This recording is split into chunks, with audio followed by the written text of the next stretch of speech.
وما أدراك ما يوم الدين ثم ما أدراك ما يوم الدين বিচারের দিনটি কি তা তোমাকে কে জানালো? আবার জিজ্ঞেস করছি, তোমাকে কে জানালো বিচারের দিনটা কি? আল্লাহ পাক জবাবে বলছেন, বিচারের দিনটা হচ্ছে ইয়াউমা লা তামলিকু নাফসুন লিনাফসিন শাইআন ওয়াল আমরু ইয়াউমা ইযিন লিল্লাহ। বিচারের দিন হচ্ছে এমন দিন যেদিন কেউ নিজেকে রক্ষা করতে পারবে না, কারো থেকে কেউ নিজেকে রক্ষা করতে পারবে না, নিজেকে কেউ নিজের জন্য কাউকে সাহায্যকারী পাবে না। সমগ্র ব্যাপারটি নিরঙ্কুশভাবে আল্লাহ রাব্বুল আলামিনের হাতে থাকবে। সেই দিনটার নাম কিয়ামত, সেটার নাম পরকাল, সেটার নাম হচ্ছে বিচারের দিন। যেদিন কর্তৃত্ব হবে কেবলমাত্র কার? আল্লাহ পাকের। সেই দিনটা হচ্ছে কর্মফল পাওয়ার দিন। লাহা মা কাসাবাত ওয়া আলাইহা মাকতাসাবাত। প্রত্যেক মানুষই সেই উপার্জন অনুসারে সেখানে ফল পাবে। যেমন কর্ম তেমন ফল পাবে, ব্যক্তি হিসাবে পাবে, দল হিসাবে পাবে। তিলকা উম্মাতুন ক্বাদ খালাত লাহা মা কাসাবাত ওয়া লাকুম মা কাসাবতুম ওয়া লা তুসআলুনা আম্মা ইয়ামালুন। প্রত্যেক মানুষই তার উপার্জন অনুসারী ফল পাবে। যা সে পাবে তা নিজের উপার্জন ছাড়া আর কিছুই না, আর যে ফল পাবে সেটাও তার উপার্জন। সুতরাং কিয়ামতের দিন আল্লাহ মানুষের উপরে কোনো জুলম করবেন না, অত্যাচার করবেন না। আল্লাহ পাক তো তার বান্দার জন্য জুলুমকারী নন, ঠিক কিনা? আল্লাহ পাক বলছেন, মান আমিলা সালিহান ফালিনাফসিহি ওয়া মান আসাআ ফাআলাইহা ওয়া মা রাব্বুকা বিযাল্লামিন লিল আবিদ। যে ব্যক্তি পূর্ণ কাজ করলো সে নিজের কাজে নিজের স্বার্থেই তা করলো। আমরা যে নামাজ পড়ি এটা কি আল্লাহর স্বার্থ? কথা কন, আল্লাহর স্বার্থ? সারা পৃথিবীর সমস্ত মানুষ যদি আল্লাহরে সেজদা দেয়, আল্লাহর ক্ষমতা আরো কিছু কালের জন্য বাড়বে নাকি? সমস্ত মানুষ যদি আল্লাহকে অস্বীকার করে, বিদ্রোহী ঘোষণা করে, বিদ্রোহ ঘোষণা করে, তাতে কি আল্লাহর ক্ষমতা শেষ হয়ে যাবে? নাউযুবিল্লাহি মিন যালিক। যেমন ছিলেন তেমনই থাকবেন। সুতরাং আমরা যা করি, আমরা নামাজ পড়ি নিজেদের জন্যে, আল্লাহকে খুশি করার জন্য, কিন্তু কল্যাণটা আমার। কল্যাণটা কার? আমার। রোজা, হজ, যাকাত, তেলাওয়াত যা করি সব আল্লাহকে খুশি করার জন্য, কিন্তু স্বার্থ পুরাটাই আমার, আমার কল্যাণের জন্যই আমি করি। এবং আল্লাহ হচ্ছেন তিনি তোমাদের রব। ওমা রাব্বুকা বিযাল্লামিন লিল আবিদ।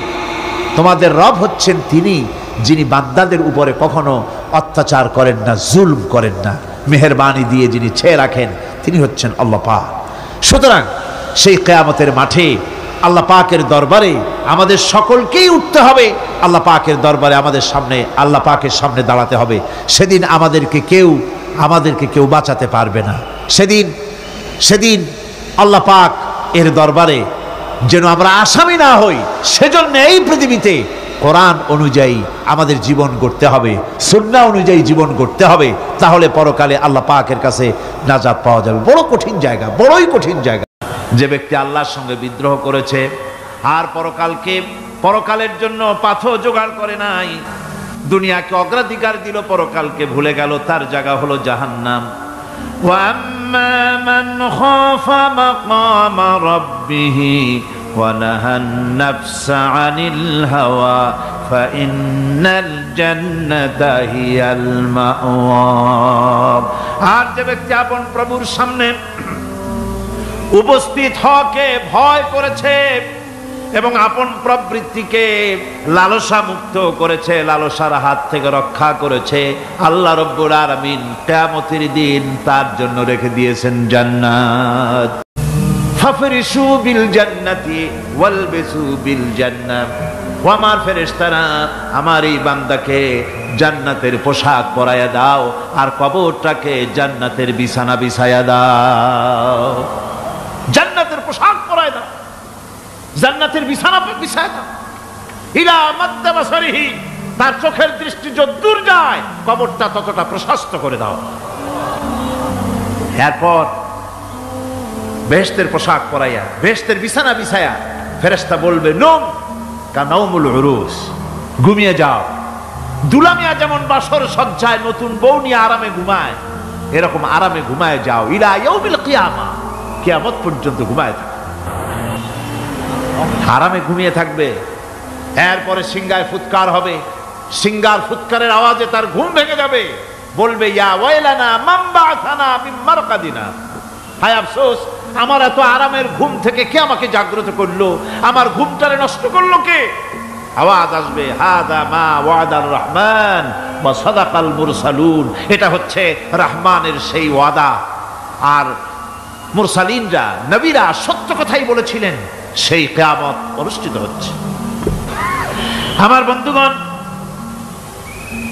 সেজন্য এই দুনিয়ার মোহে পড়ে থাকলে পরে দুনিয়ায় যারা অগ্রাধিকার দিবে দুনিয়াকে পরকালের তুলনায় জবাব দিতে পারবে না কবরের ভিতরে গিয়া, আর যারা পরকালকে অগ্রাধিকার দিবে দুনিয়ার চাইতে পরকালকে বেশি অগ্রাধিকার দেবে, আর আল্লাহর ভয় কলিজার ভিতরে রাখবে, কবরের জবাব সঠিকভাবে দিতে পারবে, কিয়ামতের দিন আল্লাহ রাব্বুল আলামিন তাদের জন্য জান্নাত দান করবেন। জোরে বলেন আমিন। আল্লাহর নবী বলেন লাউ কানা লি ইবনি আদম ওয়াদিন মিন যাহাবিন লাহাব্বা ইয়াকুনা লাহু সানিন, এই পৃথিবীতে যদি কাউকে একটা মাঠ ভরে যদি সোনা দেওয়া যায়, লোকটা বলবে রব্বুল আলামিন আমি যদি আরেকটা মাঠ এরকম সোনা ভরা পেতাম, দ্বিতীয় আরেকটা মাঠ দেওয়া হলে আবার বলবে যদি তৃতীয় আরেকটা মাঠ সোনা ভরে যদি পেতাম। নবীজি বলেন ওয়ালা ইয়ামলাউ জাওফু ইবনু আদামা ইল্লা তুরাব, মানুষের পেট 3.5 হাত মাটি ছাড়া, কবরের মাটি ছাড়া মানুষের পেট ভরবে না। আরো চাই, আরো চাই, চাওয়ার কোনো শেষ নাই। মানুষ এভাবে করে দুনিয়ার মহব্বতে এমনি পাগল হয়ে যায়, শুধু দুনিয়ার মহব্বত, পরকালকে বেমালুম ভুলে যায়। সারা বছর লেখাপড়া করার পর কলেজে, বিশ্ববিদ্যালয়, মাদ্রাসায়, হাই স্কুলে, সব জায়গায় সারা বছর লেখাপড়া করার পর যেমন পরীক্ষা দেওয়ার একটা দিন আসে, সারা বছর ব্যবসা করার পর হিসাব নিকাশ করার যেমন একটা সময় আসে, সারা মাস চাকরি করার পর বেতন পাওয়ার যেমন একটা দিন আসে, সারা জীবন চাকরি করার পর পেনশন পাওয়ার যেমন একটা সময় আসে, অনুরূপ ভাবে এই দুনিয়া যেদিন শেষ হয়ে যাবে, আল্লাহ নির্ধারিত সময় শেষ হয়ে যাওয়ার পর একটা সময় আসবে যখন আল্লাহ রব্বুল আলামিন সব শেষ করে দিবেন, লন্ড ভন্ড হয়ে যাবে, কিছুই থাকবে না। কোরআনে সব আল্লাহ বলে দিয়েছেন। আল্লাহ পাক বলেন এই পৃথিবীর সব কেমন ভাবে ধ্বংস হবে তার চিত্র আল্লাহ পাক কোরআনে কারিমে তুলে ধরেছেন। ইযাস সামাউ ফাতারাত ওয়া ইযাল কাওয়াকিবু তাসারাত ওয়া ইযাল বিহারু ফুজ্জিরাত ওয়া ইযাল কুবুরু বু'সিরাত, যখন আকাশসমূহ দীর্ণ বিদীর্ণ হয়ে যাবে, তারকাগুলি বিক্ষিপ্ত হয়ে ছিটকে পড়বে, আর সমুদ্রগুলি উচ্ছ্বসিত হয়ে পড়বে, কবরগুলি সব তার ভেতরে যা আছে উদ্গীরণ করে দেবে, তারকাগুলি স্থিমিত হয়ে যাবে। এরপরে সমস্ত আকাশগুলি কাতাইয়িস সিজিল্লিল কুতুব, কিতাবের পৃষ্ঠার মতো একটার পরে একটা ঠাস ঠাস করে পড়তে থাকবে, চূর্ণ বিচূর্ণ হয়ে ভেঙে চুরে একাকার হয়ে যাবে। পাহাড়গুলিকে উড়িয়ে দেওয়া হবে, চন্দ্র এবং সূর্য একাকার হয়ে যাবে। আল্লাহ রাব্বুল আলামিন বলেন ফাইদা বারিকাল বাসার ওয়া খাসাফাল কমার ওয়া জুমিআশ শামসু ওয়াল কমর, চক্ষু যখন বিস্ফারিত হয়ে যাবে, চাঁদ যখন তার আলো হারিয়ে ফেলবে, সূর্য যখন তার আলো হারিয়ে ফেলবে, চাঁদ আর সূর্য সব একাকার হয়ে যাবে, সেই সময়ের অবস্থাটা কি চিন্তা করো। মানুষ হয়রান হয়ে দৌড়াদৌড়ি করবে। ওয়াহুমিলাতিল আরদু ওয়াল জিবালু ফাদুক্কাতা দাক্কাতান ওয়াহিদা, জমিন এবং পাহাড়গুলির মধ্যে আল্লাহ রাব্বুল আলামিন সংঘর্ষ বাঁধিয়ে দিবেন, পাহাড়গুলি ভেঙে চুরে টুকরা টুকরা হয়ে যাবে। পাহাড়গুলি উঁচু করে জমিনের উপরে আছাড় মেরে আল্লাহ রব্বুল আলামিন ভেঙে চুরে চুরমার করে দিবেন। সুবহানাল্লাহ। ওয়া তাকুনুল জিবালু কালইহনিল মানফুশ, পাহাড়গুলো পেঁজা ধোনা তুলার মতো করে উড়িয়ে দেওয়া হবে। তোমার হিসাব, তোমার নিজের হিসাব নেওয়ার জন্য তুমি যথেষ্ট, তোমার হিসাব তুমি নিজেই করো, এটা পড়ো। আর সেই কিয়ামতের দিন কোনো সাহায্যকারী মিলবে না। লান তানফাকুম আরহামুকুম ওয়ালা আওলাদুকুম ইয়াউমাল কিয়ামাহ। লান তানফাকুম, কিয়ামতের দিন কোনো ফায়দা হবে না, অবশ্যই কোনো ফায়দা হবে না, কোনো উপকারে আসবে না। কিয়ামতের দিন তোমার সন্তান, তোমার স্ত্রী, তোমার মাল, তোমার সম্পদ কোনো উপকারে আসবে না কিয়ামতের ময়দানে। সেদিন সব তোমার সাথে বিচ্ছেদ করবে, সব পালায় যাবে। সেখানে উৎকোষেরও কোনো কারবার নাই যে ঘুষ টুস দিয়া, ফেরেশতাদের কোনো রকম বুঝবাজ দিয়া, আলাদা কোনো সোরাগলি পথ দিয়া একেবারে ফুট করে ভেসতে চলে যাবেন, এমন কোনো সুযোগ নাই। আল্লাহ রাব্বুল আলামিন নবীজিকে ডেকে বলেছেন, নবী আপনি বলেন, কুল মা কুনতু বিদআম মিনার রাসূল, আপনি বলুন আমি কোন নতুন রাসূল নই, আমার আগে অনেক নবী রাসূল পৃথিবীতে এসেছেন, তারা বিদায় হয়ে গেছেন। আমি জানি না কিয়ামতের দিন আল্লাহ রাব্বুল আলামিন আমার সাথে কি ব্যবহার করবেন, আর আমি এও জানি না যে কিয়ামতের দিন আল্লাহ পাক তোমাদের সাথে কি ব্যবহার করবেন। এই আয়াত নাযিল হওয়ার পর আল্লাহর হাবিব তার মেয়েকে ডাকলেন, জামাইকে ডাকলেন, নাতিদেরকে ডাকলেন, আহলে বাইতদেরকে ডাকলেন, আর বললেন, ও আমার মেয়ে কলিজার টুকরা ফাতেমা গো শোনো, কেবলমাত্র আয়াত নাযিল হয়ে গেল, আল্লাহ পাক আমাকে শোনায়ছেন কিয়ামতের দিন আমি জানি না আমার সঙ্গে কি ব্যবহার করা হবে, আর এও জানি না যে তোমাদের সাথে কি ব্যবহার করা হবে। ও আমার কলিজার টুকরা মেয়ে ফাতেমা, কিয়ামতের দিন মুহাম্মদ সাল্লাল্লাহু আলাইহি সাল্লামের মেয়ে, এই হিসাবে তোমার নাজাতের ফয়সালা হবে না। ও আমার কলিজার টুকরা নাতি হাসান আর হোসেন, কিয়ামতের দিন মুহাম্মদ সাল্লাল্লাহু আলাইহি সাল্লামের নাতি হিসাবে ফয়সালা হবে না। ও আমার জামাই হযরতে আলী, কিয়ামতের দিন আমার জামাই হিসাবে নাজাতের ফয়সালা হবে না। আমল যদি ভালো হয় ফয়সালা ভালো হবে, জান্নাতে চলে যাবে। আমল যদি খারাপ হয় কার নাতি কার জামাই দেখা হবে না। সুবহানাল্লাহ। কঠিন কিয়ামতের মাঠ। এই পরকালের বিশ্বাস যদি কলিজার মধ্যে ঢোকে মানুষ ভালো হয়ে যাবে। কম সুবহানাল্লাহ। ওই যে মক্কার জীবনে ওই সমস্ত মানুষগুলি যারা চুরি করত, ডাকাতি করত, জেনা করত, বদমাশি করত, যারা শয়তানি করত, যারা মানুষকে খুন করত, এই মানুষগুলি এত ভালো হয়ে গেল, যারা চুরি ছেড়ে দিল, ডাকাতি ছেড়ে দিল, জেনা ব্যভিচার ছেড়ে দিল, এত ভালো হয়ে গেল, পৃথিবীর মধ্যে সেরা মানুষ তারা হয়ে গেলেন। জোরে বলেন সুবহানাল্লাহ। নবীর সাহাবীরা পৃথিবীর শ্রেষ্ঠ সন্তান, নবীর সাহাবীরা পৃথিবীর সেরা মানুষ, তাদের চাইতে সেরা মানুষ নবীদের পরে আর কেউ হতে পারে না। জোরে কোন সুবহানাল্লাহ। নবীর পরে পৃথিবীতে শ্রেষ্ঠ মানুষ কারা? সাহাবায়ে কেরাম রিদওয়ানুল্লাহ তাআলা আলাইহিম আজমাইন। ওনারা তো কুফরের মধ্যে ছিলেন, শিরকের মধ্যে ছিলেন, চুরি ডাকাতি জেনা ব্যভিচার এমন কোনো পাপ নাই যা করা হয়নি।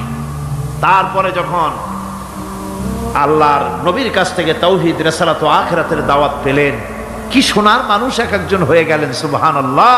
যারা ছিলেন নারীর সতীত্বের জম, তারা হয়ে গেলেন নারীর সতীত্বের পাহারাদার।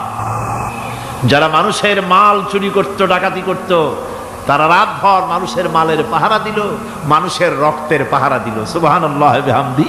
রক্ত সম্পদের পাহারা দিল। রাসূল বললেন, খায়রুল কুরুনে কারনি, সর্বশ্রেষ্ঠ যুগ তো আমার যুগ। বন্ধুগণ, এরপরে একটা জীবন আসবে ওই কিয়ামতের ময়দানে। এই পরকালের বিশ্বাসটা গুরুত্বপূর্ণ ব্যাপার, আমাদের সব কিছুর হিসাব দেওয়া লাগবে।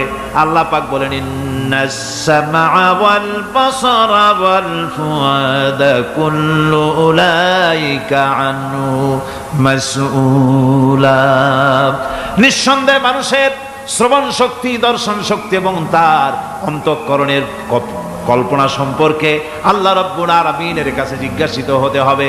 কান দিয়া কি করেছিলা, চোখ দিয়া কি করেছিলা, মুখ দিয়া কি করেছিলে, হাত দিয়ে কি করেছিলে, সব কিছুর জবাব আল্লাহ রাব্বুল আলামিনের কাছে দিতে হবে।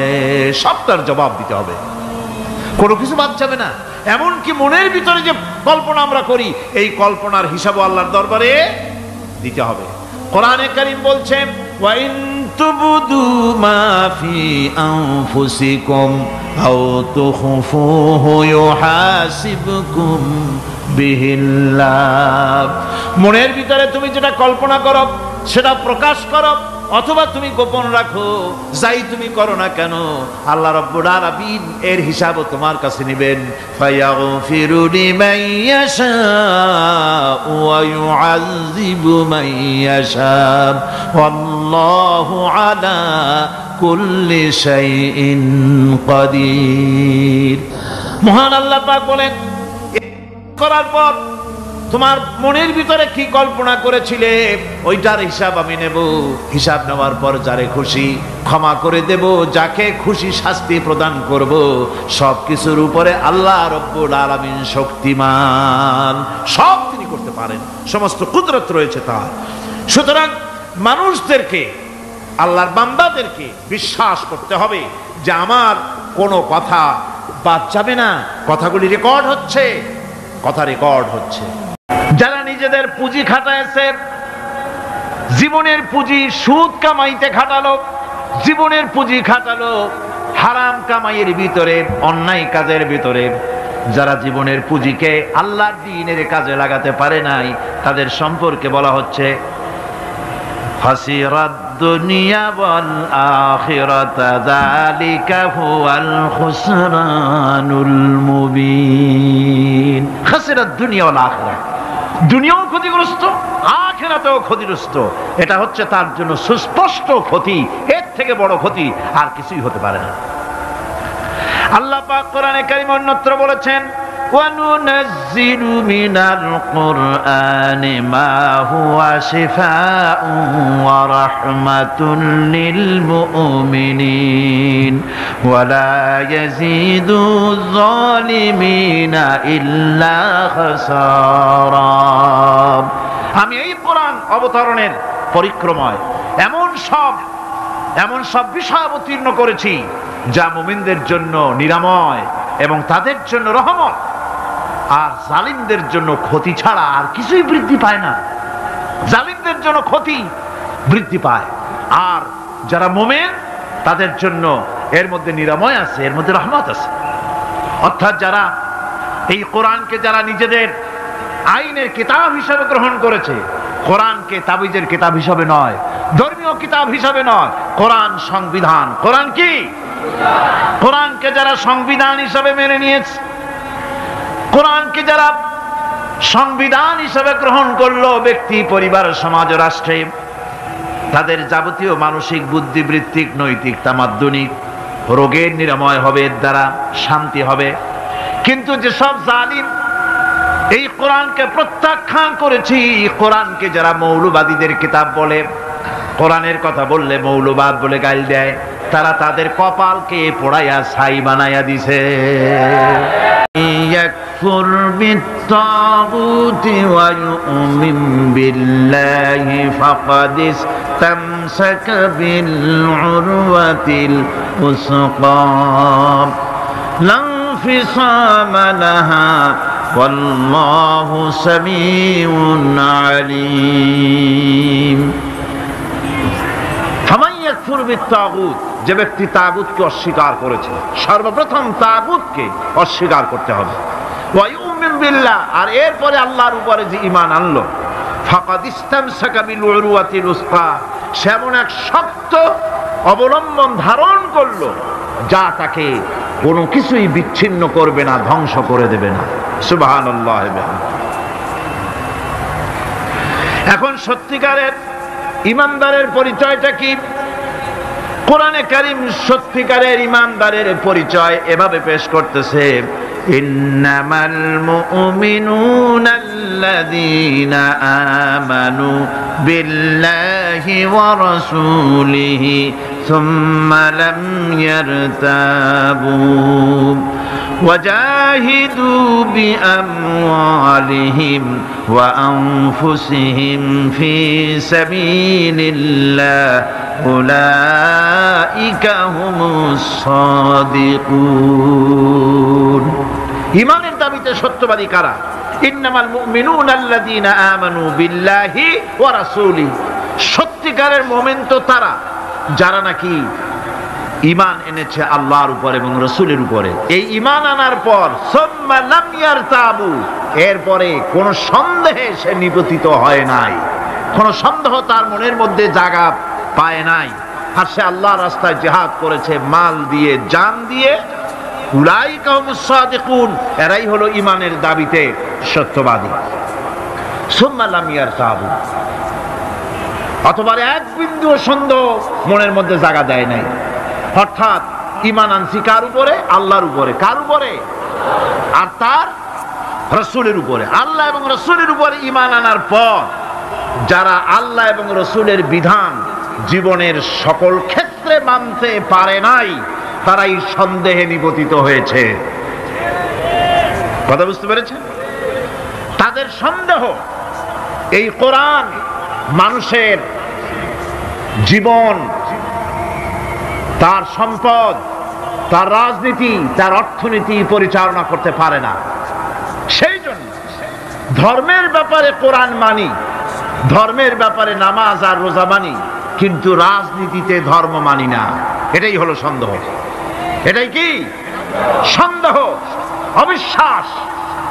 জীবনকে তারা দুইটা ভাগ করেছে, এক ভাগ রাজনীতির জন্য, আর এক ভাগ কিসের জন্য? ধর্মের জন্য। কুমার, কামার, তাঁতি, জেলে, ধোপা, নাপিত সবাই কাজ করছে, প্রত্যেক কাজের সম্মান ইসলাম দেয়। সুবহানাল্লাহ। কোন সমস্ত কাজের সম্মান আছে, শুধুমাত্র সম্মান নাই চুরির কাজের, ডাকাতির কাজের, সন্ত্রাসের কাজের, চাঁদাবাজির কাজের, মাস্তানির কাজের। এই সব কাজ নিন্দনীয় এবং এই সব কাজ নিতান্ত বাজে কাজ। এ কাজের কোনো সম্মান নাই। সম্মান হচ্ছে নিজের হাতে কামাই করে সারা দিনে এক মুঠো খাবারও যদি খান, আপনার খাবারের চাইতে হালাল খাবার কারো হতে পারে না। আল্লাহর বন্ধু, সোজা কথা না। আল কাসিব হাবিবুল্লাহ, সহস্ত উপার্জনের এত বরকত। সেজন্য অর্থনৈতিক নিরাপত্তার জন্য সমাজের প্রত্যেকটি কর্মক্ষম লোককে কাজ করতে হবে। কি করতে হবে? নামাজ পড়া হয়ে গেছে, এখন আর বসে থাকা চলবে না, নেমে পড়ুন কাজের জন্য, আল্লাহর অনুগ্রহ অনুসন্ধান করুন। এরপরে আল্লাহ পাক বলছেন, আমার অনুগ্রহ রুজি কামাও, আর রুজি কামাবার সময় আযকুরুল্লাহ যিকরান কাসীরা লাআল্লাকুম তুফলিহুন। আর জিকির করবা আমার বেশি, আমার জিকির করবা। বলা হচ্ছে রুজি অনুসন্ধান করো, আর বলা হচ্ছে আমার জিকির করো। তো জিকির আর রুজি সন্ধানের ভিতরে সামঞ্জস্য কি? সামঞ্জস্যটা হচ্ছে এই যে আপনি যখন উযকুরুল্লাহ কাসীরান, আপনাকে বেশি করে জিকির করতে হবে। জিকির মানে কি? স্মরণ করা। জিকির মানে কি? স্মরণ করা। আল্লাহকে স্মরণ করেন। রুজি যখন কামাতে যাবেন স্মরণ করবেন কারে? চিল্লায় কোন কারে? আপনি রুজি কামাবার জন্য চাকরি করতেছেন, অফিসে বসে যদি আল্লাহ রাব্বুল আলামিন আপনার স্মরণে থাকে, তাহলে ঘুষ খাওয়া আপনার জন্য সম্ভব হবে না। কথা ঠিক কিনা? আল্লাহ পাক বলছেন, রুজি কামাবার জন্য তুমি যে পরিশ্রম করবে, ওই পরিশ্রমের সময় বেশি বেশি জিকির করো, আমারে স্মরণ রাখো। অফিসে বসে যখন তুমি কাজ করবে, আমি যদি স্মরণে থাকি, তাহলে তুমি ঘুষ খাইতে পারবে না। তুমি জমিন চাষ করবে, জমিন চাষ করার সময় আমি যদি তোমার স্মরণে থাকি, জমিনের আইল ঠেলা তোমার পক্ষে সম্ভব হবে না। যত রকমের রুজির রোজগারের পথ আছে, আমাকে স্মরণ করো, খারাপ পথ থেকে বাঁচো, হালাল ভাবে রুজি কামাও। হালাল রুজির ভিতরে আল্লাহ রব্বুল আলামিন বরকত দিয়া দিবেন।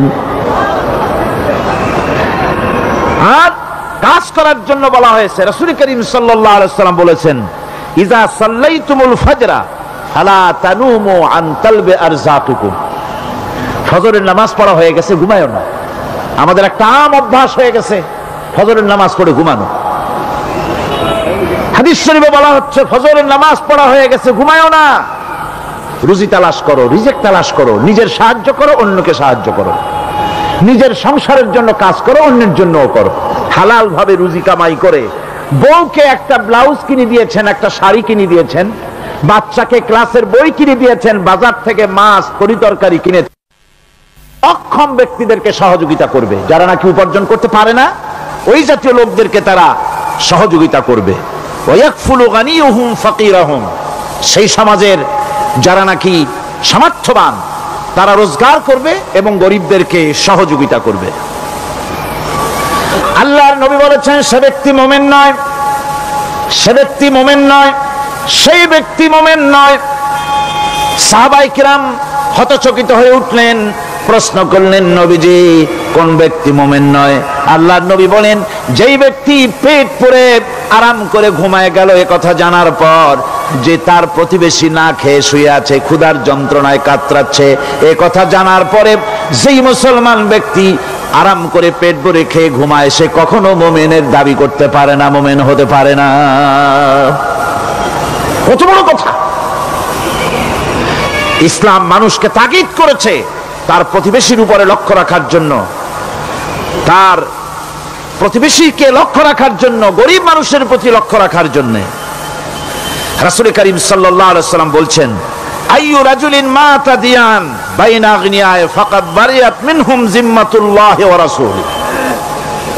আল্লাহর নবী বলেন কোন ধনী ব্যক্তিদের মাঝে কোন গরিব প্রতিবেশী যদি না খেয়ে মারা যায় তাহলে ওই এলাকার বিত্তশালী লোকদের সাথে আল্লাহর সমস্ত সম্পর্ক, রাসূলের সব সম্পর্ক ছিন্ন হয়ে যায়।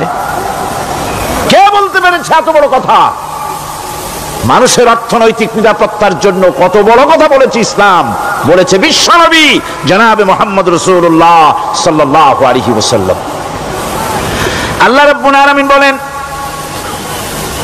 ধনীদের হাতে যেন সম্পদগুলি পুঞ্জীভূত হয়ে না যায়, কাইলা ইয়াকুনা দুলাতাম বাইনাল আগনিয়াই মিনকুম, তোমাদের ধনীদের হাতে যেন সম্পদগুলি, সমাজের সম্পদগুলি যেন পুঞ্জীভূত না হয়, সেগুলি বরং ছড়িয়ে আস্তে করে যেন সমস্ত গরিব যেন সাধারণের কাছে যেতে পারে সে ব্যবস্থা করতে হবে। যাকাত প্রদানের মাধ্যমে ধনীদের কাছ থেকে নিয়ে গরিবদেরকে দিয়ে দিতে হবে।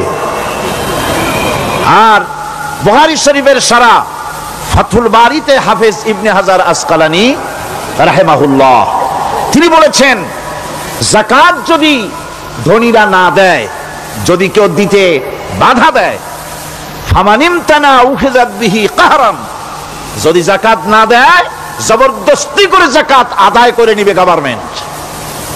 যাকাত দিতেই হবে। মুনকিরিনে যাকাত, যারা যাকাত দিতে অস্বীকার করেছিল, হযরতে সিদ্দিক আকবর, হযরতে আবু বকর সিদ্দিক রাদিয়াল্লাহু তাআলা আনহু, তিনি তাদের সম্পর্কে বলেছিলেন ওয়াল্লাহি লাউ কাতিলান্না মান ফাররাকা বাইনাস সালাতি ওয়াজ যাকাত, অবশ্যই আমি ওই সম্প্রদায়ের লোকের বিরুদ্ধে যুদ্ধ ঘোষণা করব যারা নামাজ আর যাকাতের মধ্যে পার্থক্য সূচিত করবে, যারা নামাজ তো পড়বে কিন্তু যাকাত দিবে না, সরকারের কাছে যাকাত আদায় করবে না, তাদের বিরুদ্ধে যুদ্ধ ঘোষণা করব। ইসলামী সরকার যদি প্রতিষ্ঠিত হয় তাহলে এই যাকাত আদায় করা হবে। যাকাত কেউ নিয়ে বসে থাকতে পারবে না, যাকাত আদায় করা হবে। আমাদের দেশে নিয়ম মাফিক যদি যাকাত আদায় করা হতো, এই দেশ যদি ইসলামী গভর্নমেন্ট হতো, আল্লাহ যেন দয়া করে দেন, কন্যা আমিন। আল্লাহ পাক যদি দয়া করে দেশটারে ইসলামী রাষ্ট্র বানায় দেন তাহলে যাকাত তো আদায় করে নেওয়া হবে, যাকাত দিতে আপনি বাধ্য, গরিব মানুষ থাকবে না। এখনো বাংলাদেশে নিয়ম মাফিক যদি যাকাত আদায় করা হয়, নিয়ম মাফিক মানে সোনার যাকাত, রূপার যাকাত, নগদ ক্যাশের যাকাত, ফসলের ওষুধ সঠিকভাবে যদি আদায় করা হয় তো একেবারে কম করে হলেও 1000 কোটি টাকা যাকাতের টাকা কালেকশন হতে পারে। এটা কি কম কথা? 1000 কোটি টাকা। এই টাকা আদায় করা হচ্ছে না। এই টাকা আদায় না করার কারণে যে শূন্যতার সৃষ্টি হচ্ছে, এই ভ্যাকুয়ামকে পূর্ণ করার জন্য এগিয়ে এসেছে 7 সমুদ্র 13 নদীর উপর থেকে এনজিওরা এসে আমাদের দেশে, সব এনজিও খারাপ আমি তা বলি না, বহু এনজিও আছে যারা এদেশের উন্নয়নের, আর্থসামাজিক উন্নয়নের জন্য তারা প্রচেষ্টা করছে, রাস্তাঘাট, স্কুল, কলেজ, চিকিৎসা ইত্যাদির দিকে কাজ করছে। যতগুলি এনজিও আমাদের দেশে আছে তার ভিতরে 52টা এনজিও গোনা বাছা যারা ইসলামের প্রকাশ্য দুশমন, আর এর শীর্ষস্থানে আছে ব্রাক। এই এনজিওগুলি তারা আমাদের দেশে এসে সুদি কারবার শুরু করেছে, পরিপূর্ণভাবে সুদের কারবার। ব্যাংকের থেকে যদি আপনি লোন নেন তাহলে 15 or 17% ইন্টারেস্ট দিতে হবে, আর ওদের কাছ থেকে যে সুদ, যে টাকা নেওয়া হয় সেই টাকায় গ্রামীণ ব্যাংক থেকে শুরু করে ব্রাক বলেন, কারিতাস বলেন, অক্সফাম বলেন, অ্যাডাপ বলেন, যেগুলি আছে এগুলি সুদ নেয় 30 থেকে 34% পর্যন্ত। গোটা জাতিকে গ্রাম পর্যায়ে তারা সুদের নিবিড় চাষ করতেছে, ঘরে ঘরে সুদ পৌঁছে দিয়েছে, মুসলমান নারীদেরকে বেহুরমতি করেছে, ইসলামের ঐতিহ্য ধ্বংস করতেছে, নারীদেরকে বিপর্দা করতেছে, আমার দেশের ফ্যামিলি স্ট্রাকচারকে এনজিওরা ধ্বংস করে দিচ্ছে।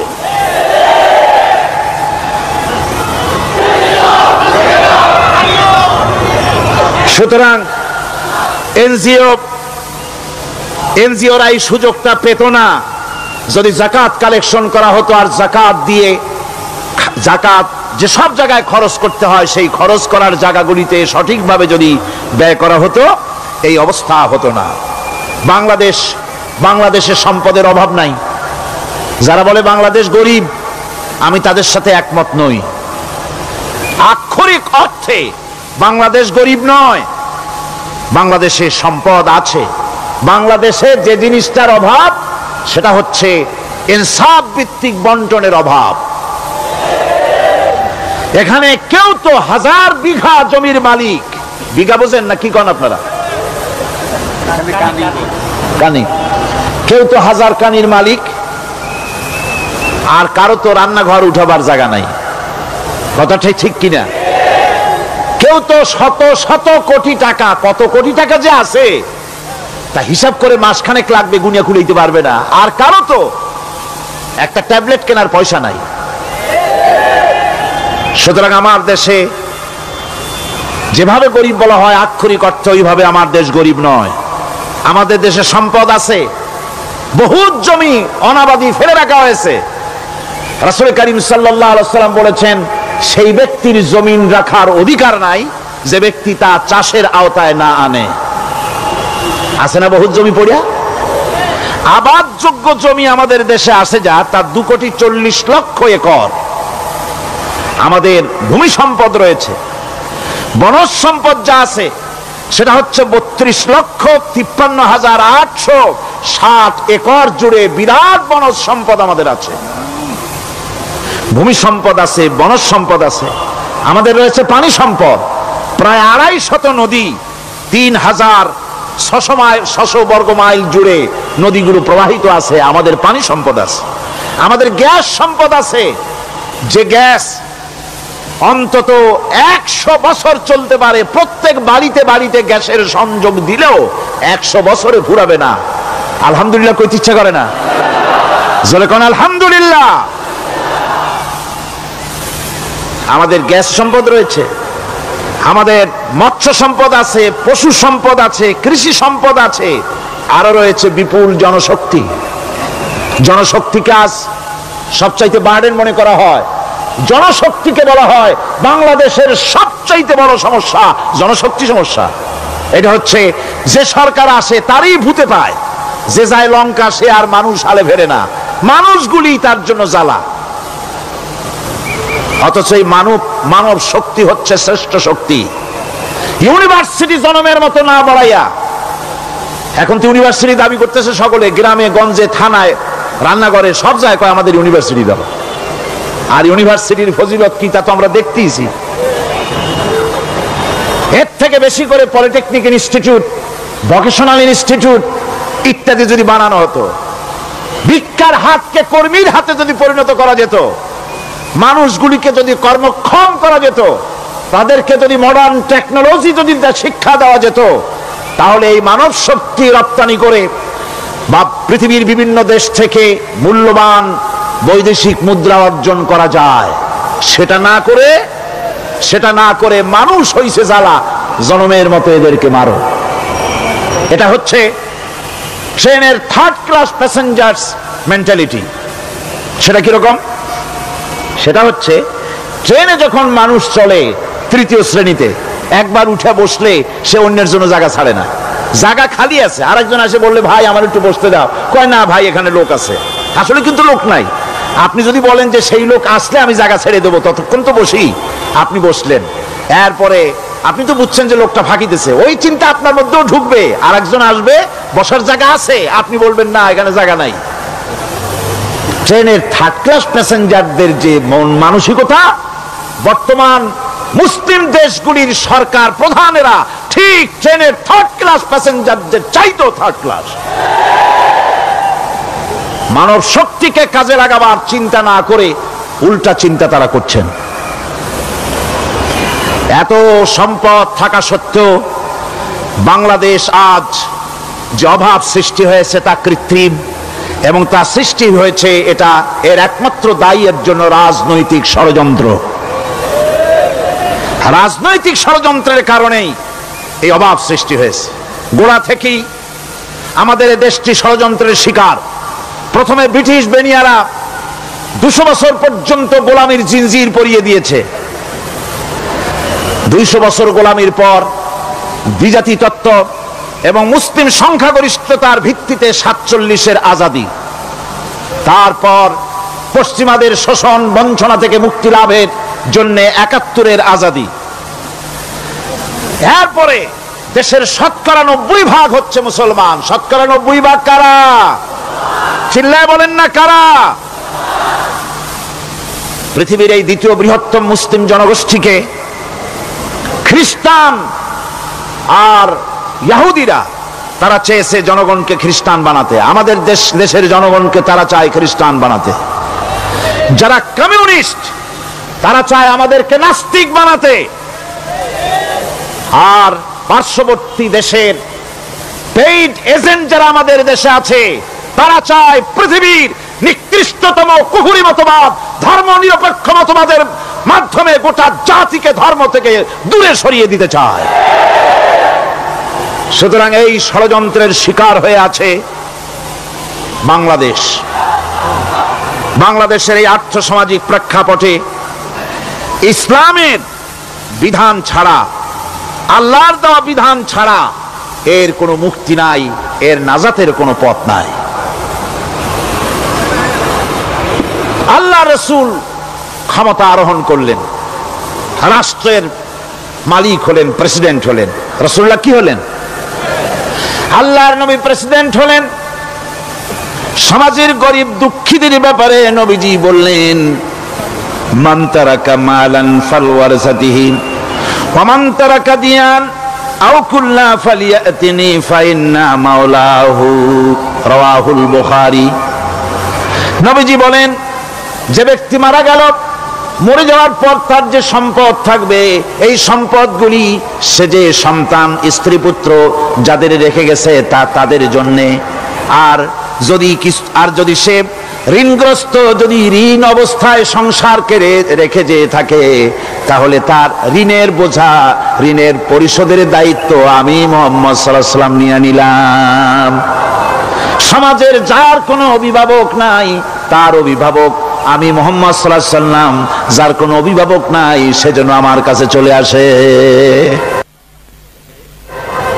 ইসলামী রাষ্ট্র এই বিধান পেশ করেছে। এর চাইতে সুন্দরতম বিধান পৃথিবীতে আর কেউ দিতে পারে নাই। সেজন্য সেই সমাজে চুরি বন্ধ হয়েছে, ডাকাতি বন্ধ হয়েছে, জেনা বন্ধ হয়েছে, সব বন্ধ হয়ে গিয়ে সুন্দর একটি সমাজ প্রতিষ্ঠিত হয়েছিল। আর রাসূল বলেছিলেন খাইরুল কুরুনে কারনি, সর্বশ্রেষ্ঠ যুগ হলো আমার যুগ। সুবহানাল্লাহ বিহামদিহি।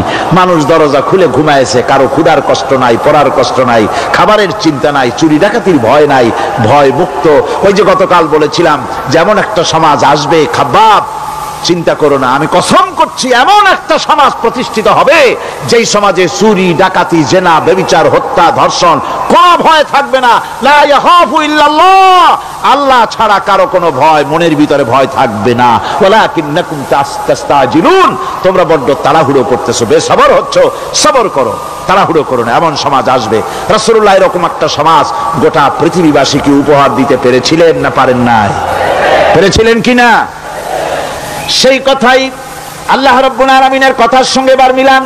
লাইসাল বিররা আন তুওয়াল্লু বুজুহাকুম কিবালাল মাশরিকি ওয়াল মাগরিব, পূর্ব পশ্চিমে কত মাথা ঘুরালে, চেহারা ঘুরালে এটাই কিন্তু তোমার পুণ্যবান হওয়ার জন্য, নেককার হওয়ার জন্য যথেষ্ট নয়, বরং যথেষ্ট হলো আল্লাহর প্রতি ঈমান আনো, কিতাবের প্রতি, পরকালের প্রতি, ফেরেশতার প্রতি, নবীদের পরে ঈমান আনো, আর আল্লাহর মহব্বতে, আল্লাহর প্রেমে উদ্বুদ্ধ হয়ে আর একটা বড় কাজ করো, সেটা হলো ওয়াতাল মালা আলা হুব্বিহি যাবিল কুরবা ওয়াল ইয়াতামা ওয়াল মাসাকিন ওয়াবনাস সাবিল ওয়াস-সাইলিনা ওয়া ফির রিকাবি ওয়া কামাস সালাতা ওয়া আতাজ যাকাত ওয়াল মুফুনা বিআহদিহি إذا عاهدوا والصابرين في البأساء والضراء وحين البأس أولئك الذين صدقوا وأولئك هم المتقون। আরেকটি গুরুত্বপূর্ণ কাজ করতে হবে আল্লাহ পরকালে বিশ্বাস করার সাথে সাথে, সেটা হলো এই, তোমাদের জানের মতো প্রিয় ধন এবং সম্পদকে আল্লাহর মহব্বতে খরচ করতে হবে। সেজদা দিয়া কপালে দাগ লাগাইছো কিন্তু প্রতিবেশীকে সাহায্য করো নাই, গরিবদেরকে দাও নাই, এতিমকে দাও নাই, বোনকে ঠকাইছো, মেয়েকে ঠকিয়েছো, তোমার ওই সেজদায় কিয়ামতে কাজ দিবে না। প্রকৃতপক্ষের নেককার পুণ্যবান হওয়ার জন্য গরিব জনসাধারণকে সহযোগিতা করতে হবে। এরপরে মাঝখান থেকে যেটা বাদ দিয়েছিলাম, বলেছিলাম নামাজ এবং যাকাত। আমি যাকাতটা কালকে আগে নিয়ে এসেছিলাম, নামাজটা ছিল আগে। সেই নামাজটা যেহেতু আলাদা একটা বিষয় হবে আর যাকাতটা সাদকার সাথে সামঞ্জস্য আছে, সেই জন্য যাকাত আর সাদাকার কথাটা একসঙ্গে মিলাই বলেছিলাম। এখন শুরু করছি নামাজ। সালাত, সালাত এর আবিধানিক অর্থ হচ্ছে কোন জিনিসের দিকে মুখ ফিরানো। সালাতের অর্থ হচ্ছে নিকটবর্তী হওয়া, মুখ ঘুরানো, মুতাওয়াজ্জা হওয়া। ওই যে হযরত ইব্রাহিম আলাইহিস সালাম বলেছিলেন, ইন্নী ওয়াজ্জাহতু ওয়াজহিয়া লিল্লাযী ফাতারাস সামাওয়াতি ওয়াল আরদ। জানেন আপনারা? পড়েন, ইন্নী ওয়াজ্জাহতু ওয়াজহিয়া লিল্লাযী ফাতারাস সামাওয়াতি ওয়াল আরদা হানিফা ওয়া মা আনা মিনাল মুশরিকিন। নিশ্চয় আমার মুখ ঘুরায় দিলাম কার দিকে? যিনি আকাশ এবং জমিনের স্রষ্টা, সব কিছুর মালিক যিনি, তার দিকে আমি মুতাওয়াজ্জা হলাম। নামাজের অর্থই হচ্ছে মুতাওয়াজ্জা হওয়া, মুখ ঘুরিয়ে দেওয়া, চেহারা ঘুরিয়ে দেওয়া। আর নামাজের আরেক অর্থ হচ্ছে নিকটবর্তী থেকে আরো নিকটবর্তী হওয়া। আমরা কি নিকটবর্তী হতে চাই? না বুঝলে কবেন কি? নিকটবর্তী হইতে চাই কার? আল্লাহ। আমরা কি আল্লাহর নিকটবর্তী হতে চাই?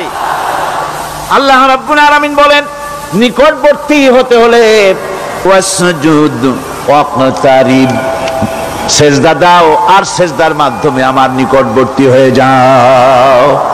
সেজদা দিলেই আল্লাহর নিকটবর্তী হওয়া যায়। কোন সুবহানাল্লাহ।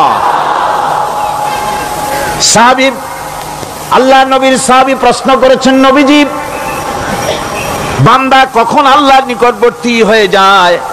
নবীজি বলেছেন, বান্দা যখন সেজদা দেয় তখন আল্লাহর বান্দার মাঝে কোনো হিজাব থাকে না, একদম আল্লাহ পাকের নিকটবর্তী হয়ে যায় বান্দা যখন সেজদায় পড়ে যায়। সুতরাং নামাজ হচ্ছে নিকটবর্তী হওয়া, সালাত এটা হচ্ছে নিকটবর্তী হওয়া। নামাজ ফরজ হওয়ার কারণ হচ্ছে এই যে মানুষ আল্লাহর বান্দা বা গোলাম হিসেবে সৃষ্টি হয়েছে, তাই একমুখী হয়ে রবের বন্দিগি করা এটা হচ্ছে তার স্বাভাবিক একটা প্রকৃতি। আল্লাহ রাব্বুল আলামিন এই প্রকৃতির দাবি মিটাবার জন্যই নামাজের ব্যবস্থা করেছেন। মানুষের ফিতরত, মানুষের নেচার, মানুষের ফিতরত হচ্ছে এই যে কারো না কারো কাছে মাথা নত করা, হাত জোড় করা, মাথা নত করা, সার্বভৌমত্বের মালিক কাউকে মনে করা।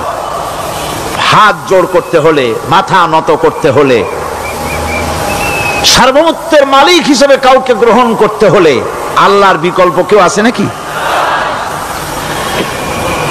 ইসলামের মূল দাওয়াতটা হলো ফিতরত অনুযায়ী দাওয়াত দেওয়া হয়েছে, মানুষ যেন মাথা নত করে, গোলামি করে। এজন্য আল্লাহ রাব্বুল আলামিন বলেছেন যে আমি মানুষ এবং জিনকে সৃষ্টি করেছি, তার কারণটাই হলো মা খালাকতুল জিন্না ওয়াল ইনসা ইল্লা লিয়াবুদুন।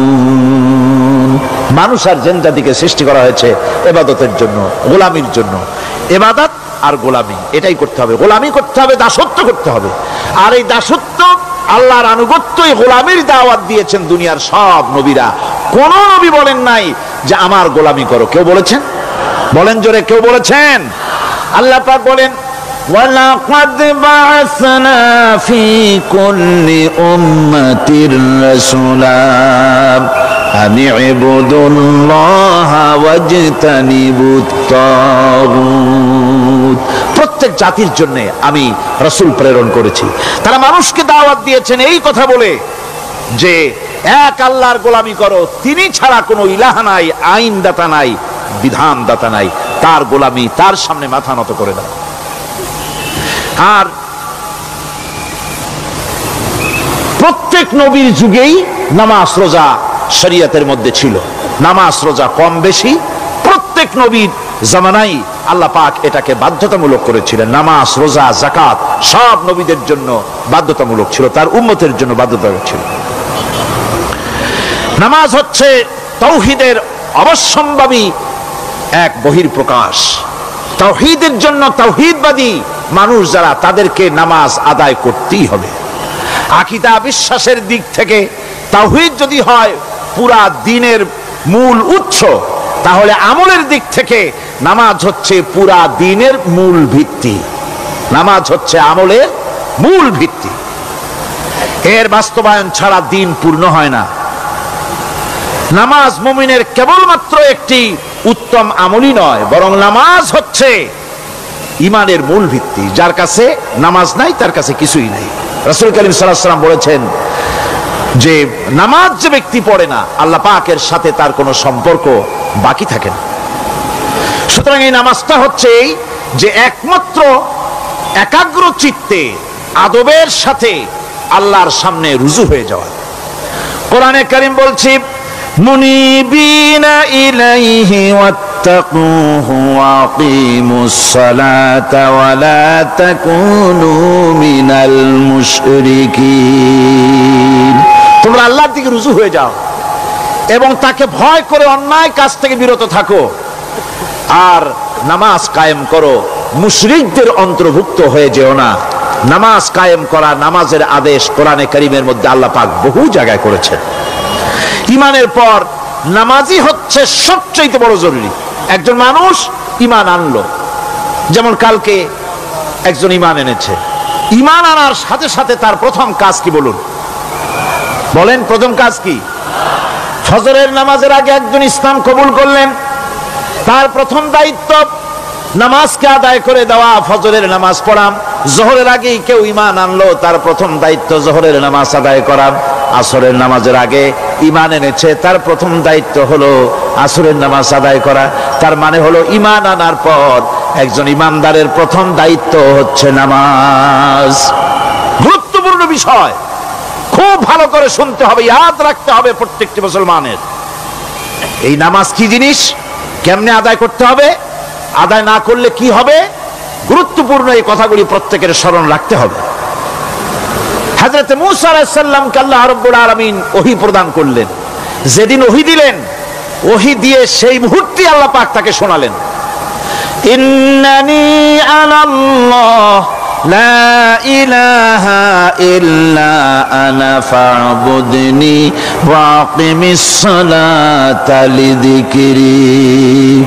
নিশ্চয়ই আমি আল্লাহ, আমি ছাড়া কোনো ইলাহ নাই, আমার গোলামি করো, আমার দাসত্ব করো, আর আমার শরণার্থে নামাজ কায়েম করো। নামাজ নামাজ নামাজ কায়েম করতে হবে, এটাই হচ্ছে ইমানের সবচেয়ে বড় দাবি। অন্যত্র আল্লাহ পাক বলছেন, কুল ইন্না হুদাল্লাহি হুয়াল হুদা ওয়া উমিরনা লিনুসলিমা লিরাব্বিল আলামিন। হে নবী বলুন, প্রকৃতপক্ষে আল্লাহর হেদায়েত হচ্ছে সঠিক হেদায়েত। সত্যিকারের হেদায়েত কার হেদায়েত? আল্লাহ পাকের হেদায়েত। এবং তার পক্ষ থেকে নির্দেশ করা হয়েছে যে সারা জাহানের মালিকের সামনে মাথা নত করে দাও। মাথা নত করবেন কার কাছে? আল্লাহ পাকের কাছে।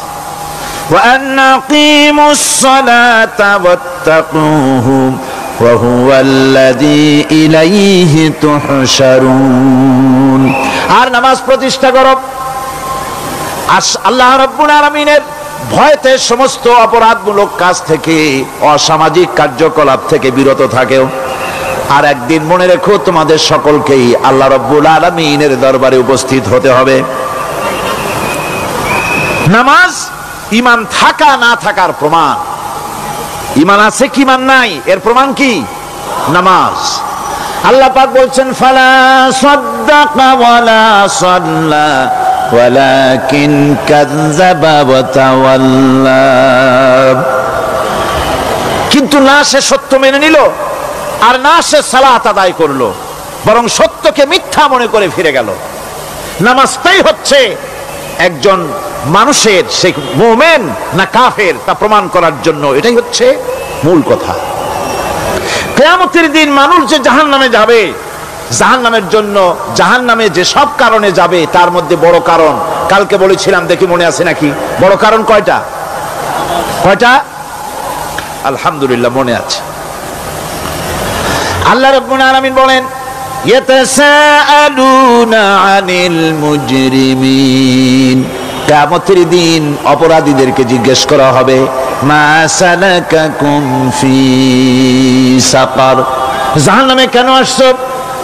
জবাবে তারা বলবে, ক্বালু লাম নাকু মিনাল মুসাল্লিন ওয়া লাম নাকু নুতঈমুল মিসকিন। নামাজ পড়ি নাই, আর এতিম মিসকিনদের খেতে দেই নাই, এই কারণেই জাহান্নামে এসেছি। কল নাউযুবিল্লাহ। নামাজ যারা পড়বে না জাহান্নামে যেতে হবে। কোথায় যেতে হবে? কেউ কেউ মনে করতে পারবেন নামাজের ওয়াজ বহু শুনছি, এর চাইতে গুরুত্বপূর্ণ জিনিস আর নাই। নামাজের চাইতে গুরুত্বপূর্ণ ইবাদত আল্লাহর সৃষ্টি করেন নাই। মুসলমানের জন্য সর্বশ্রেষ্ঠ ইবাদত কি? চিল্লায় এখন জোরে বলেন কি? এই নামাজ আকসার মানুষের নামাজ হয় না। যারা আমরা নামাজ পড়ি, বহু লোকের নামাজ পড়ে ঠিক, কিন্তু নামাজ আদায় হয় না। আমি সে কথা বলবো সামনের দিকে, প্রাণ খুলে শুনবেন, কাজে লাগবে ইনশাআল্লাহ। কোন ইনশাআল্লাহ? আকীদাগত দিক থেকে ঈমান হলো তাওহীদের স্বীকৃতি, আর আমলের দিক থেকে নামাজ হচ্ছে তাওহীদের বহিঃপ্রকাশ। আপনি মুসলমান তা প্রমাণ হবে নামাজ দিয়ে। নামাজহীন ঈমানের দাবি মূল্যহীন। যার নামাজ নাই তার ঈমানের দাবি করার কোনো মূল্যই নেই। অনেক এরকম কথা বলে, হুজুর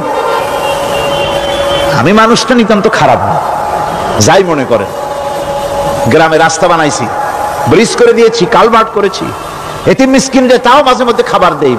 নামাজ হচ্ছে ইসলামের গণ্ডির মধ্যে প্রবেশের প্রমাণ। কোরআনে কারীম বলছে ফাইন তাবু ওয়া আকামুস সালাতা ওয়া আতাউজ যাকাতা ফাইখওয়ানুকুম ফিদ্দীন।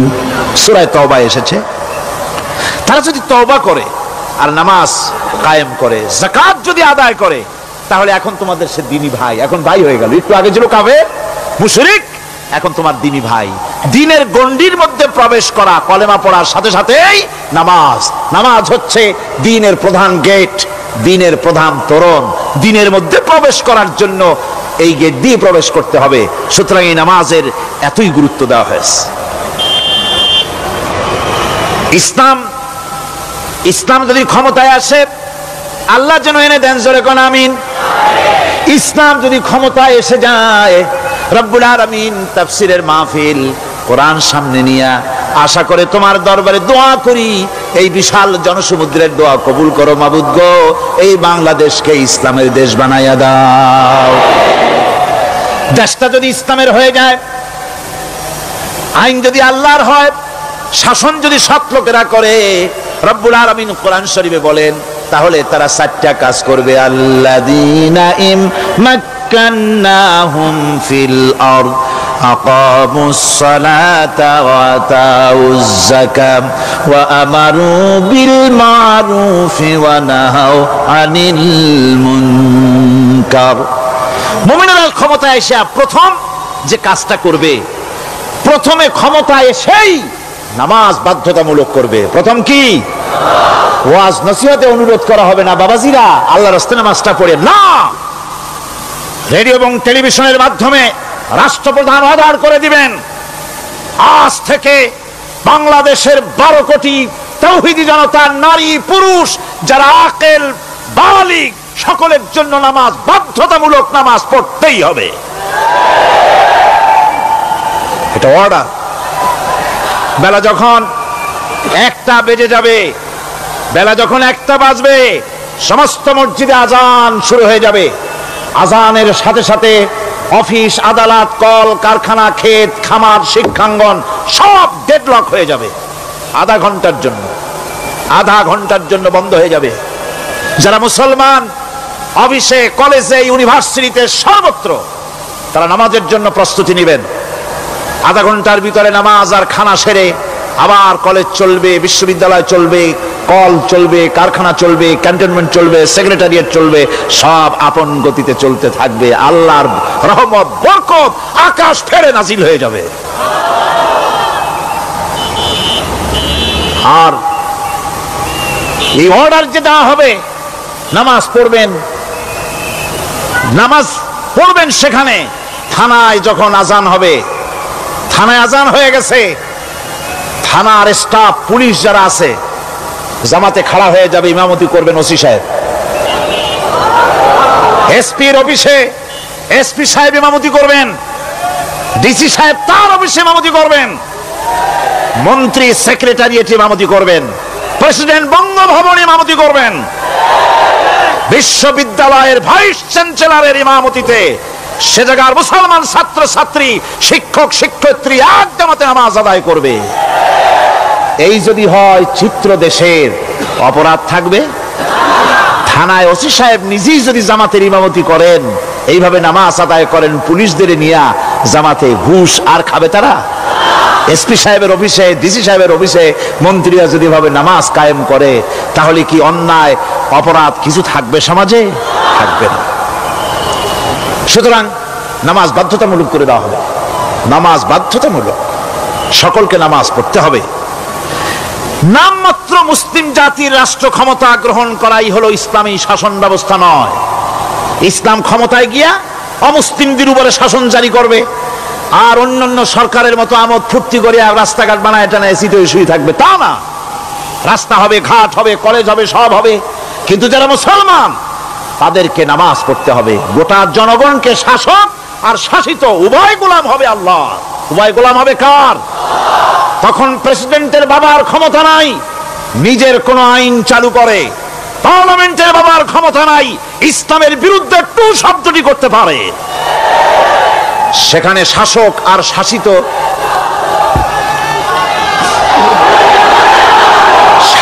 আর শাসিত হয়ে যাবে একজন এক হুকুমদাতার গোলাম।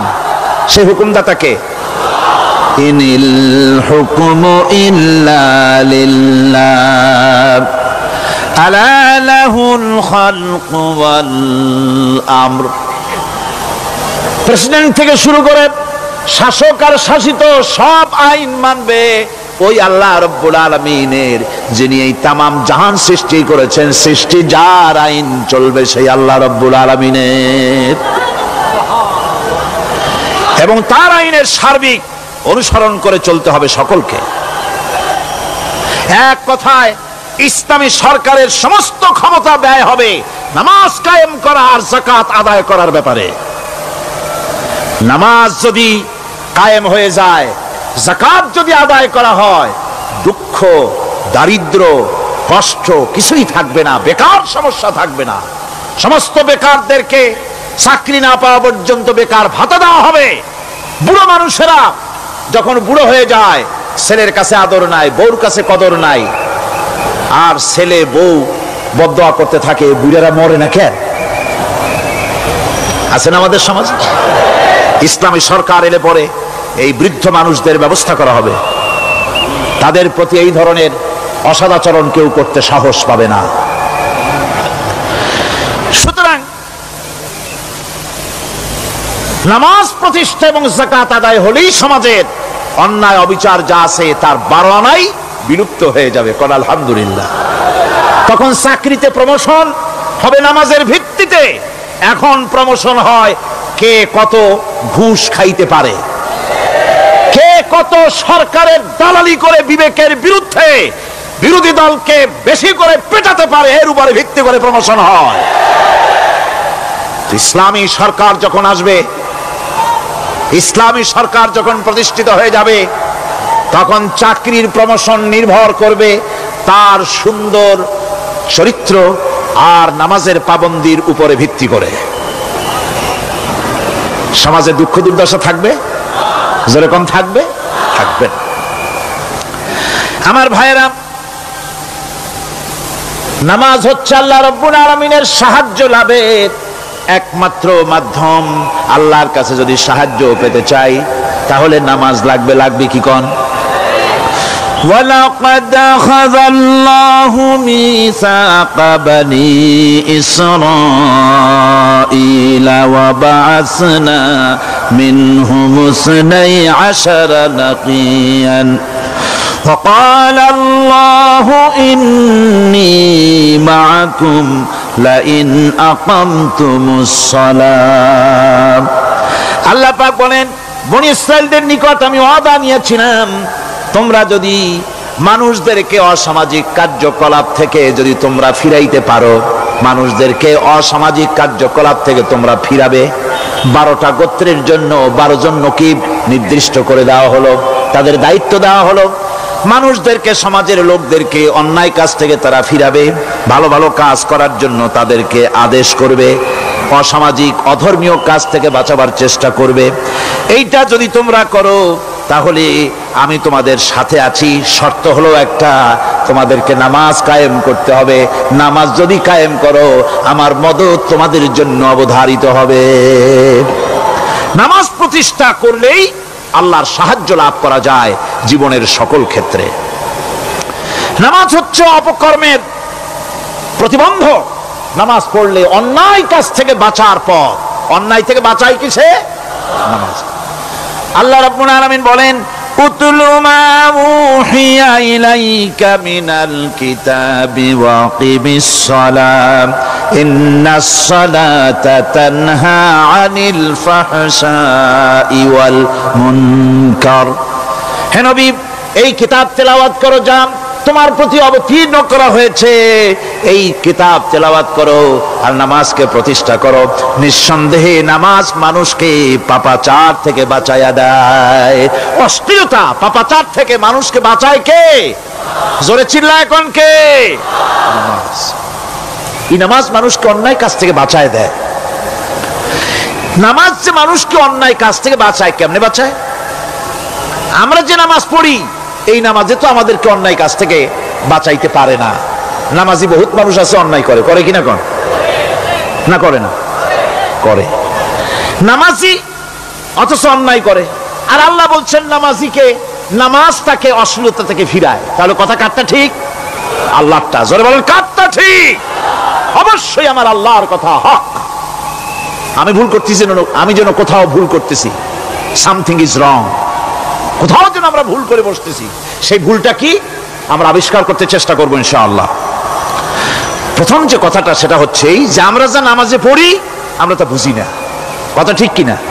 আমি যদি এখন প্রশ্ন করি সামি আল্লাহু লিমান হামিদা অর্থ কি কোন, ফার্স্ট ডিভিশনে কয়েকটা লেটার নিয়ে ফেল করবেন এরকম লোক আছেন না নাই?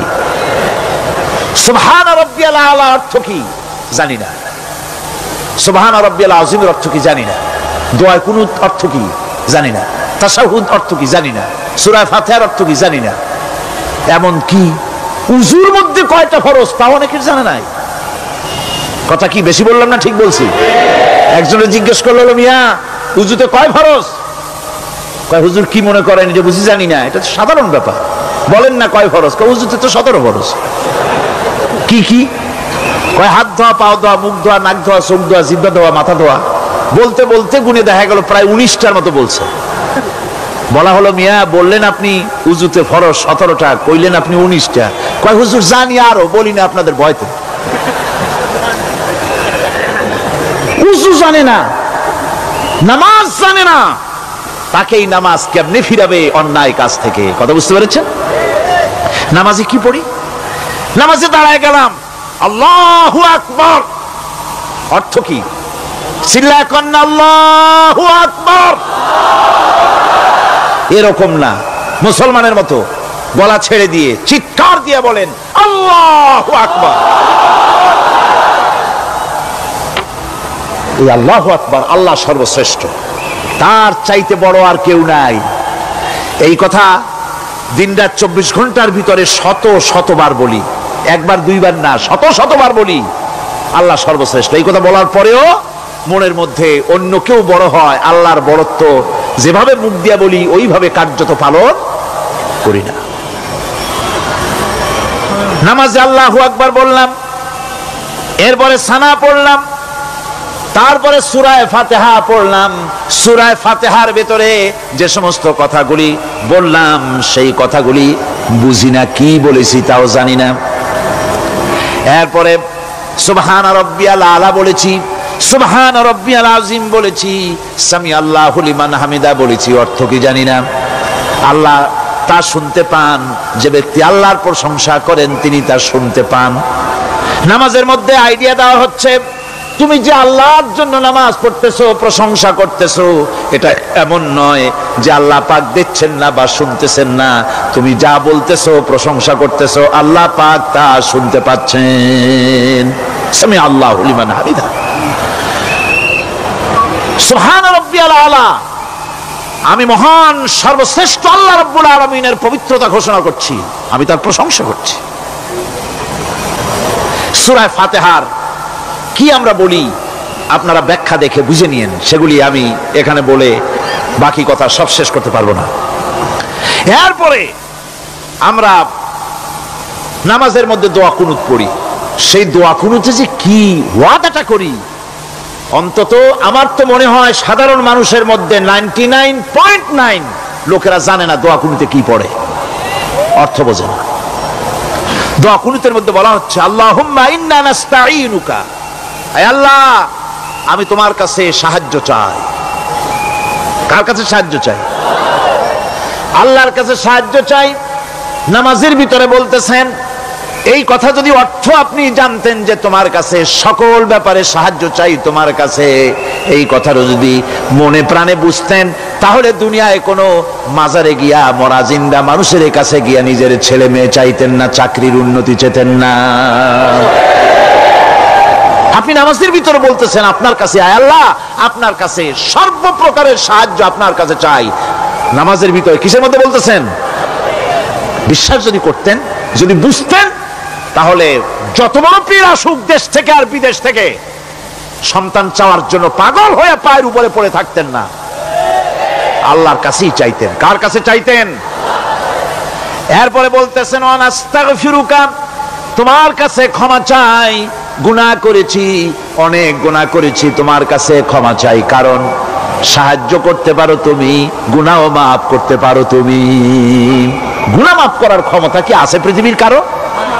আকাশে জমিনে আল্লাহ ছাড়া মানুষের গুনাহ কেউ মাফ করতে পারে? এরপরে বলতেছি অনুমিনু বিকা, আয় আল্লাহ আমি তোমার উপর ঈমান এনেছি, পরিপূর্ণভাবে তোমার উপরে ঈমান এনেছি, ওয়া নাতাওয়াক্কালু আলাইক, আর তোমার উপরেই কেবলমাত্র ভরসা করেছি। ঈমান এনেছি তোমার উপরে, ভরসা করছি তোমার উপরে। এই কথাগুলি যদি আমরা বুঝতাম তাহলে আত্মাটা বড় হয়ে যেত, মাথাটা আল্লাহ ছাড়া কারো সামনে নত হতো না। ঠিক না বেটি? আল্লাহ ছাড়া কারো সামনে মাথা নত হতো না। আল্লাহর উপরই ভরসা, তোমার উপর ভরসা করছি, তোমার উপর ঈমান এনেছি। এরপরে বলছি ওয়ানুসনি আলাইকাল খায়র, সর্বপ্রকার কল্যাণের সাথে তোমার প্রশংসা করতেছি। ওয়ানাশকুরুকা, আর তোমার কৃতজ্ঞতা স্বীকার করছি, আমি তোমার শুকর আদায় করি, সর্ব ব্যাপারে তোমার শুকর আদায় করি। আর কি করি? ওয়ালা নাকফুরুকা, আমি কুফরি করি না, অকৃতজ্ঞ নই, আমি তোমার কৃতজ্ঞ বান্দা, আমি অকৃতজ্ঞ নই। একথা আপনি নামাজের মধ্যে বলেন, কিন্তু কৃতজ্ঞতা স্বীকার করেন না। আল্লাহ যে ছেলে দিয়েছে শুকর আদায় করেন না, আল্লাহ যে সুন্দরী বউ বা ভালো বউ দিয়েছেন শুকর আদায় করেন না, আল্লাহ সন্তান দিয়েছে শুকর আদায় করে না, আল্লাহ রাব্বুল আলামিন চাকরি দিয়েছেন, বাড়ি দিয়েছেন, জায়গা দিয়েছেন, জমিন দিয়েছেন, যৌবন দিয়েছেন, স্বাস্থ্য দিয়েছেন, শুকর আদায় করে না। আল্লাহ পাক বলেন বান্দারে যে অবস্থায় থাকো শুকর আদায় করো। লা ইন শাকারতুম লাযীদান্নাকুম ওয়া লা ইন কাফারতুম ইন্না আযাবী লাশাদীদ। আমার নিয়ামতের শুকর যদি আদায় করো আমি বেশি করে বাড়ায় দেব, আর যদি শুকর আদায় না করো তাহলে মস্ত বড় শাস্তি রেখে দিয়েছি। সব ব্যাপারে শুকর আদায় করো, আমার নিয়ামতের শুকর আদায় করো। চোখ দিয়ে দেখতে পাও, কও আলহামদুলিল্লাহ। মুখ দিয়া কথা বলতে পারো, কও আলহামদুলিল্লাহ। যা খাও মজা লাগে বলো আলহামদুলিল্লাহ। কাজ করতে পারো বলো আলহামদুলিল্লাহ। সব ব্যাপারে আল্লাহর শুকর আদায় করতে হবে। শুকরিয়া আদায় করলে রব্বুল আলামিন তারে আরো বাড়ায় দিবেন। এই কথাই বলতেছি, আল্লাহ শুকর করি, আর তোমার সাথে আমি কুফরি করি না, কৃতজ্ঞ আমি নই। ওয়া নাখলাউ ওয়া নাতরুকু মান ইয়াফজুরুকা, আর আমি ওয়াদা করতেছি এই কথা, তোমার সাথে যারা প্রকাশ্য দুশ্মনী করে, যারা প্রকাশ্য গুনার মধ্যে লিপ্ত আছে আর তোমার সাথে দুশ্মনী করে, ওদের সাথে আমার সমস্ত সম্পর্ককে ছিন্ন করে দিলাম। দেখছেন নামাজে কি কইলেন আপনি? আপনি নামাজে কত বড় কথা বললেন। ওয়ানাতুরুকু মাইয়া ফুজুরুকা, আয় আল্লাহ আমি ওয়াদা করছি তোমার সাথে যারা দুশ্মনী করে, যারা প্রকাশ্য গুনাহ করে, তাদেরকে আমি পরিত্যাগ করছি, তাদের সাথে আমার কোনো সম্পর্ক নাই। এই কথা বলার পরে আপনার সম্পর্ক কার সাথে একটু চিন্তা করেন তো। আপনার বন্ধু কারা? ইলেকশন আসলে ভোট দেন কাদেরকে? কাদের চা খাওয়ান, কাদের চান্দা দেন? একটু চিন্তা করেন, অঙ্কের সাথে মিলাই নেন। তাহলে দেখুন, মুখে বলে এক কথা, কাজে করে আর একটা। আরে কি কয়? চিল্লায় কোন আরে কি কয়? আর এই মুনাফিকি করতেছেন কার সাথে? আল্লাহর সাথে। কোন নাউজুবিল্লাহ। নামাজে কি পড়েন সেটা যদি জানতেন, অবশ্যই আল্লাহ রাব্বুল আলামিনের কথা কার্যকরী হয়ে যেত। ইন্নাস সালাতা তানহা আনিল ফাহশাই ওয়াল মুনকার, নামাজ মানুষকে পাপের কাজ, অশ্লীলতা থেকে ফিরাতে পারে। আল্লাহ ইন্না বসায়ছেন, নিশ্চয়ই, বেশক, অবশ্যই নামাজ পাপ থেকে ফিরাবে। কিন্তু কেমনে ফিরাবে নামাজ তো বুঝি না। নামাজ তো বুঝি না, খালি সেজদা দেয় জনমের মতো। আর সেজদা কি? নামাজে যদি দেখে ইমাম দেরি করতেছে, আত্তাহিয়াত পড়তে দেরি হয়ে যাচ্ছে, পিছন থেকে সিগন্যাল মারে, ঠিক কিনা? বেয়াদব, বেয়াদব। তোমার নামাজ, তোমার আত্তাহিয়াত আগে শেষ হয়েছে, তাতে কি হয়েছে? চুপ করে বসে থাকো। ইমামকে কাশি দিয়া সতর্ক করার অধিকার তোমার নাই। যদি ইমামকে সতর্ক করার জন্য কাশি দিয়ে থাকো, তোমার নামাজ ফাসেদ হয়ে যাবে। এটা ফাজলামি করার জায়গা না, এটা নামাজ। এর নাম কি? ধীরে সুস্থে নামাজ পড়তে হবে। অনেকে মসজিদটালে মনে করে জেলখানা, ঢুকতে যত দেরি, বেরোতে পারলে যেন বাসে যান ছটফট করে। সিনেমার মধ্যে গিয়ে ঘন্টার পর ঘন্টা বসে থাকে, খারাপ লাগে না? রব্বানা যালামনা আনফুসানা ওয়া ইন লাম তাগফির লানা ওয়া তারহামনা লানাকুনান্না মিনাল খাসিরিন। রব্বানা লা তুযিগ কুলুবানা বা'দা ইয হাদাইতানা ওয়া হাব লানা মিন লাদুনকা রাহমাতান ইন্নাকা আনতাল ওয়াহ্হাব। আয় আল্লাহ তাআলা, হাজার হাজার মুসলমান নরনারী দীর্ঘক্ষণ ধরে তোমার দ্বীনের কথা আমরা শুনেছি, আলোচনা করেছি। মেহেরবানি করে দুরূদ ও সালাম টুকুন, আলোচনার সওয়াব টুকুন জনাবে মুহাম্মদ রাসূলুল্লাহ সাল্লাল্লাহু আলাইহি ওয়াসাল্লামের রূহ মুবারকে পৌঁছায় দাও রব্বুল আলামিন। আমরা যত লোক এখানে বসেছি, এর মধ্য থেকে যাদের মা বাপ দুনিয়া থেকে বিদায় হয়ে গেছে, আল্লাহ দয়া করে মেহেরবানি করে কবরগুলিকে জান্নাতের টুকরায় পরিণত করে দাও রব্বুল আলামিন। কোরআনে কারীমের মাহফিলে এসেছি, সারা জীবন যত গুনাহ করেছে, কোরআনে কারীমের বরকতে আমাদের জিন্দেগীর সমস্ত গুনাহ খাতাকে মাফ করে দাও আল্লাহ রব্বুল আলামিন। এই মাহফিলকে তোমার দরবারে মঞ্জুর করে নাও। এই মাহফিলে যারা আসেন, যারা কথা বলেন, সকলকে যোগ্যতা দাও যাতে করে তোমার বান্দাদেরকে সঠিক কথা পৌঁছাতে পারেন। আমাদের দ্বীন ও ঈমান আকীদাকে আল্লাহ তুমি সহি করে দাও, তোমার রাস্তায় চলার তৌফিক দাও। এ মাহফিলের জন্য যারা পয়সা দেয়, কষ্ট করে শুনতে যারা আসে, আল্লাহ তুমি তাদের প্রতি রহম করো। এই মাহফিলে বাংলাদেশের বিভিন্ন জেলা থেকে লোক আসে, বিভিন্ন জায়গা থেকে লোক আসে, বাড়িঘর ফেলে আসে। আল্লাহ প্রত্যেকের বাড়িঘর, বিবি বাল বাচ্চা তুমি হেফাজতে রেখো, সকলকে তুমি হেফাজতে রেখো রব্বুল আলামিন। অনেকে দোয়া চেয়েছেন, অনেকের অসুখ। এক মহিলা লিখেছেন প্রতি বছর তিনি আসেন, এবার আসতে পারেন নাই, তিনি খুব দুঃখ করে লিখেছেন, আল্লাহ তুমি তাকে সুস্থ করো, ভালো করে দাও, যাতে অন্তত এই মাহফিলে একটাবারের জন্য তিনি আসতে পারেন, এর সুযোগ করে দাও। যত লোক অসুস্থ আছে, যত জায়গায় অসুস্থ আছে, অপারেশন হচ্ছে অথবা রোগ আছে, আল্লাহ তুমি সকলের রোগ ব্যাধি দূর করে দাও আল্লাহ রব্বুল আলামিন। যত মানুষ এই মাহফিলে আসছে, আল্লাহ সকলকে, আমাদের সকলকে তুমি আহলে কোরআন বানায়া দাও। তুমি দয়া করে রহমান নামের ওসিলায় যে কিতাব আমাদেরকে দিলা আল্লাহ, এই কিতাবের যথাযোগ্য সম্মান মর্যাদা দেওয়ার তৌফিক আমাদের দাও, আমল করার তৌফিক দাও। এই কোরআনের সুপারিশ কিয়ামতের দিন আমাদের জন্য নসিব করে দাও। রব্বানা তাকাব্বাল মিন্না ইন্নাকা আনতাস সামিউল আলিম ওয়া তুব আলাইনা ইন্নাকা আনতাত তাওয়াবুর রহিম। সুবহান রাব্বিকা রাব্বিল ইজ্জাতি আম্মা ইয়াসিফুন ওয়া সালামুন আলাল মুরসালিন আলহামদুলিল্লাহি রাব্বিল আলামিন। ওয়াজআল আখিরা কালিমাতিনা ইনদাল মাউত লা ইলাহা ইল্লাল্লাহু মুহাম্মাদুর রাসূলুল্লাহ। আসসালামু আলাইকুম ওয়া রাহমাতুল্লাহ।